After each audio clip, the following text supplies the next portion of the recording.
Assalamualaikum warahmatullahi wabarakatuh.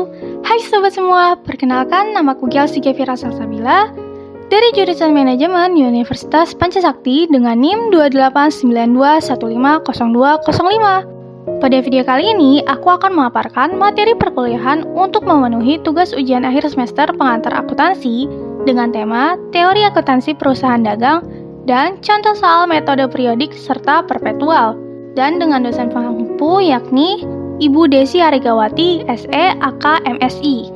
Jadi, harap simak baik-baik videonya ya, sobat semua. Bagian pertama kita akan membahas tentang karakteristik perusahaan dagang. Yang pertama adalah siklus operasi. Siklus operasi atau operating system adalah proses di mana perusahaan mengeluarkan kas, menghasilkan pendapatan, dan menerima kas pada saat pendapatan diperoleh ataupun diperoleh sebagai piutang usaha. Untuk lebih lengkapnya, kalian bisa lihat di gambarnya. Selanjutnya, yang kedua adalah laporan keuangan. Laporan keuangan adalah catatan informasi keuangan suatu perusahaan pada suatu periode akuntansi yang dapat digunakan untuk menggambarkan kinerja perusahaan tersebut. Selanjutnya, bagian yang kedua adalah transaksi perusahaan dagang. Yang pertama, transaksi pembelian. Akuntansi transaksi dagang memiliki dua sistem yakni perpetual dan periodik. Untuk persediaan perpetual, setiap pembelian dan penjualan barang dicatat dalam akun persediaan dan buku besar yang berkaitan. Jadi, jumlah barang tersedia untuk dijual dan jumlah yang terjual dilaporkan dalam catatan persediaan secara terus-menerus. Sedangkan sistem persediaan periodik, catatan persediaan tidak menunjukkan jumlah yang tersedia untuk dijual atau jumlah terjual selama periode tertentu. Sebagai gantinya, sebuah daftar persediaan yang tersedia disebut persediaan fisik dan disiapkan pada akhir periode akuntansi. Selanjutnya, yang kedua adalah transaksi penjualan. Pendapatan dari penjualan persediaan biasanya dicatat sebagai penjualan. Kadang-kadang perusahaan menggunakan penjualan persediaan atau sales of merchandise. Berikut ini adalah jenis-jenis dari penjualan. Yang pertama, penjualan tunai. Penjualan tunai biasanya langsung dimasukkan ke mesin kasir dan dicatat dalam akun-akun. Yang kedua, penjualan kredit. Penjual mencatat sebagai debit pada piutang usaha dan kredit pada penjualannya. Selanjutnya, yang ketiga adalah ongkos kirim. Kepemilikan barang dapat dialihkan pada pembeli ketika pembeli menerima barang. Dapat dikatakan FOB atau free on board sebagai syaratnya. Artinya, penjual bertanggung jawab terhadap barang sampai ke tujuan akhir pembeli.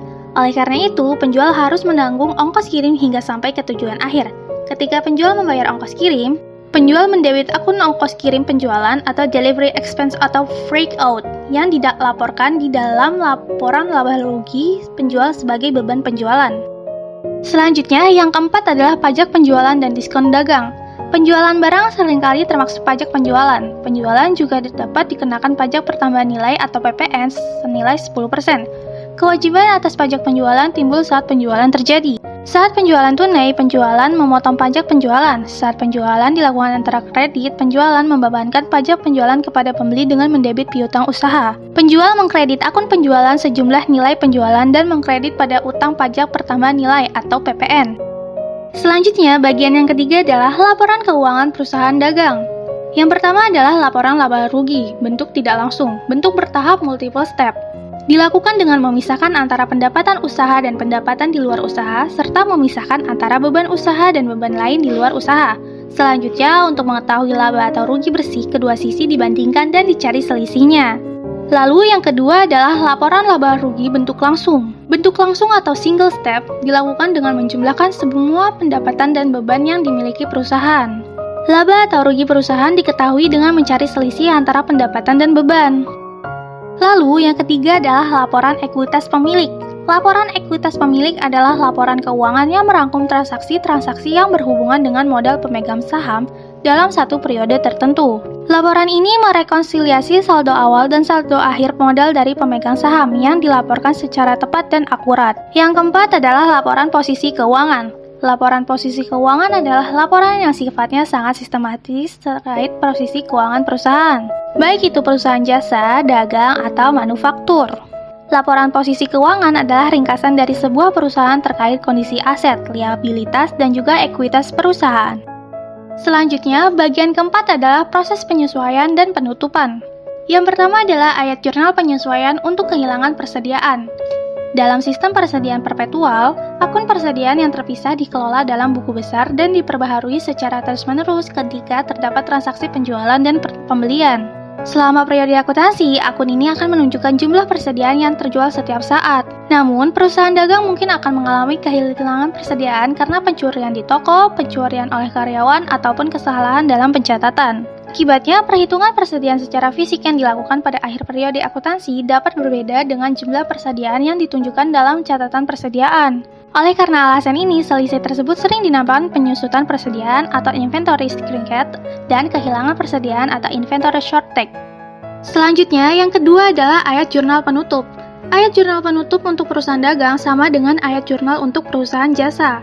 4 ayat jurnal penutup untuk perusahaan dagang adalah sebagai berikut. Yang pertama, mendebit akun-akun sementara dengan saldo kredit seperti penjualan dan pengkreditan, ikhtisar laba rugi. Yang kedua, mendebit akun-akun sementara dengan saldo debit seperti berbagai macam beban termaksud retur dan potongan penjualan, diskon penjualan, dan beban pokok penjualan, dan mendebit akun ikhtisar laba rugi. Yang ketiga, mendebit akun ikhtisar laba rugi sebesar saldonya atau laba bersih dan mengkredit akun modal pemilik. Jika perusahaan mengalami rugi bersih, maka yang dikredit adalah akun ikhtisar laba rugi sebesar saldonya dan yang didebit akun modal pemilik. Lalu yang terakhir adalah mendebit akun modal pemilik sebesar saldo akun PRIF dan mengkreditkan akun PRIF. Selanjutnya adalah contoh soal akuntansi perusahaan dagang dengan metode periodik. Berikut ini adalah transaksi-transaksi yang terjadi pada bulan September 2009 pada perusahaan Hype Labels. 13 September, perusahaan membeli barang dagangan secara tunai dari PT Bangtan seharga 260 juta dengan termin 7/10 N/30. 14 September, perusahaan menjual barang dagangan kepada Tuan Namjun senilai 70 juta secara kredit. 16 September, dibeli peralatan kantor senilai 90 juta yang dibayar tunai senilai 30 juta, sisanya dibayar kredit. 17 September, dijual barang dagangan kepada PT Army senilai 200 juta secara tunai. 18 September, dikembalikan barang dagangan pada tanggal 14 September senilai 20 juta karena kualitas barang jauh dari yang diminta. 20 September, dibeli barang dagangan secara kredit 85 kilo dengan harga 1.700 per kilonya dari PT Jinhit dengan ongkos angkut penjualan ditanggung perusahaan sebesar Rp10.000. 21 September, dibayar gaji pegawai 150 juta dan biaya penggunaan listrik sebesar 15.500. 22 September, dikembalikan barang dagangan yang dibeli dari PT Bangtan senilai 30.500 karena kualitas yang diminta tidak sesuai ekspektasi. 25 September, dijual kembali barang dagangan pada PT Army secara tunai sebesar 65 kilo dengan harga 20.000 per kilonya dengan potongan sebesar 10%. Dan 26 September, dibayar lunas hutang dagang yang terjadi pada tanggal 20 September. Selanjutnya adalah jurnal metode periodiknya. 13 September, pembelian 260 juta di debit terhadap potongan pembelian 18.200 dan kas 241.800 di kredit. 14 September, piutang dagang 70 juta di debit terhadap penjualan 70 juta di kredit. 16 September, peralatan 90 juta di debit terhadap kas 30 juta dan utang dagang 60 juta di kredit. 17 juta kas 200 juta di debit terhadap penjualan 200 juta di kredit. 18 September, utang dagang 20 juta di debit terhadap retur pembelian 20 juta di kredit. 20 September, pembelian 144.500 dan beban angkut pembelian 10.000 di debit terhadap utang dagang 154.500. 21 September, beban gaji pegawai 150 juta dan beban listrik 1.500.000 di debit terhadap kas 151.500.000 kredit. 22 September, kas 30.500 di debit terhadap retur pembelian 30.500 di kredit. 25 September, kas 1.300.000 di debit terhadap potongan pembelian 130.000 dan penjualan 1.170.000 di kredit. 26 September, utang dagang 154.500 terhadap kas 154.500. Sehingga jika ditotalkan antara debit dan kredit masing-masingnya senilai 823.609.000. Selanjutnya adalah contoh soal akuntansi perusahaan dagang dengan metode perpetual. PD Johnson merupakan perusahaan dagang yang melakukan pencatatan berdasarkan metode perpetual. Berikut transaksi bulan Maret 2019. 4 Maret, membeli barang dagang dari PD Golden Nation dengan jumlah 3 juta dengan syarat 2/10 N/30 dan terdapat beban angkut sebesar 250.000. 6 Maret, membeli barang dagangan dari PD Ametarasu 7 juta dengan syarat pembayaran 2/15 N/30. 7 Maret, mengembalikan barang dagang yang dibeli dari PD Ametarasu karena rusak sebesar 1 juta. 9 Maret, menjual barang dagang pada PD Jinhit sebesar 8 juta, harga pokoknya 6 juta dengan syarat 2/10 N/30 dan beban angkut sebesar 250.000. 12 Maret, membeli barang dagang dari PD Jimmy Nation sebesar 4.500.000 dengan syarat 2/10 N/30 serta beban angkut sebesar 500.000. 15 Maret membayar hutang kepada BD Golden Nation atas faktur tanggal 4 Maret 2019. 16 Maret pengembalian barang dagang oleh PD Jinhit sebesar 1.600.000 karena tidak sesuai pesanan. Harga pokoknya 1.200.000. 19 Maret diterima pelunasan faktur pada tanggal 9 Maret 2019 dari PD Jinhit. 21 Maret menjual barang dagang pada PD Amtaman senilai 6 juta dengan harga pokoknya 4.500.000 dengan syarat pembayaran 2/10 N/30 dan beban angkut sebesar 250.000. 24 Maret pengembalian barang dagang dari PD Amtaman sebesar 1.500.000, harga pokoknya 800.000. Selanjutnya adalah jurnal metode perpetualnya. 4 Maret persediaan barang dagang 3 juta dan beban angkut pembelian 250.000 di debit terhadap utang dagang 3.250.000 di kredit. 6 Maret persediaan barang dagang 7 juta di debit terhadap utang dagang 7 juta di kredit. 7 Maret utang dagang 1 juta di debit terhadap persediaan barang dagang 1 juta di kredit.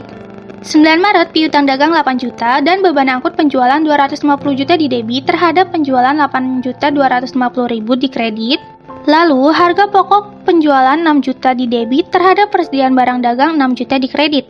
12 Maret, persediaan barang dagang 4.500.000 dan beban angkut pembelian 500.000 di debit terhadap utang dagang 5 juta di kredit. 15 Maret, utang dagang 3.250.000 di debit terhadap kas 3.185.000 dan potongan pembelian 65.000 di kredit. 16 Maret, retu penjualan 1.600.000 di debit terhadap piutang dagang 1.600.000 di kredit.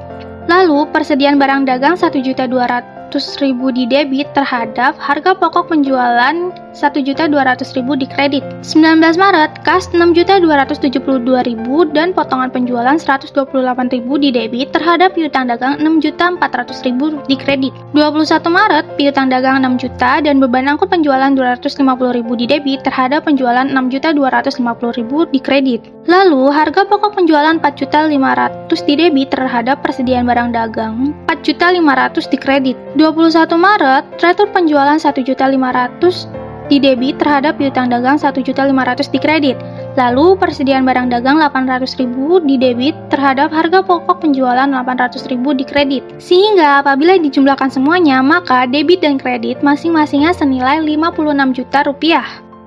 Demikianlah video presentasi yang bisa aku sampaikan kepada kalian semua. Akhir kata, aku minta maaf apabila ada kesalahan kata, kesalahan pengucapan, dan kesalahan penulisan dalam video presentasi ini. Wabillahi taufiq wal hidayah. Wassalamualaikum warahmatullahi wabarakatuh. Bye sobat semua.